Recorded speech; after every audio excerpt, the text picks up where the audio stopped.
Triin Ingre, palju õnne! Kuidas siis juhtus, et koolisõitja täna takistussõidus esikoha sai? Kõigepealt aitäh! Ma täpselt ei tea, kuidas see juhtus. Ilmselt mul on lihtsalt väga hea hobune. Mexicana on tegelikult Porsche sarjas tuntud kui Janeli hobune ja tegelikult ka võidukas. Kuidas teie koostöö alguse sai? Tegelikult kunagi, kui Mexicana Eestisse tuli, siis tegelikult mina alustasin ka temaga hüppamist, aga see oli aastaid 6 või rohkem isegi tagasi. Siis ma keskendusin ainult koolisõidule ja pereloomisele ja nüüd ma olen jälle tagasi hüppamas. Kuidas siis nii, et sa nüüd hüppama hakkasid järsku?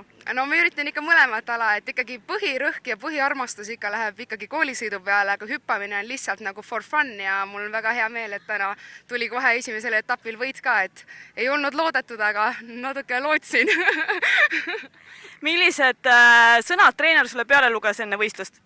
No ta ütles, et ma ei tohi sõita nagu koolisõitja, et kui ma eelmine nädalavahetus Valgerannas hüppasin nagu koolisõitja, et sirge selge, küünarnukk ikka vastu keha, siis ütles, et ära rohkem seda tee, et noh, nii nagu mina istun, siis hobune istus ka, et proovisin täna natuke siukse kergema tagumikuga sõita.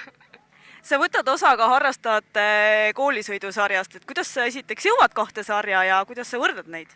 No tegelikult mu põhitöö ongi selles mõttes hobustega seotud nii või naapidi, et mul on enda tall ka ja mul on vaja kogu aeg trenne teha, et kuidagi peab jõudma, et ikka jõuab. Aga need 2 sarja, kuidas sinule tundub, kas need on vajalikud ja milline tase neil on? Absoluutselt vajalikud, et mul on nagu väga hea meel, et näiteks ka koolisõidus on harrastajate tase nagu tõesti tõusnud ja ka takistussõidus, et löödi veel lahku ka need harrastajad ja amatöörid, et kindlasti on see väga vajalik ja ka ma ise ka ei võistleks, kui oleks sellist karikasarja loodud.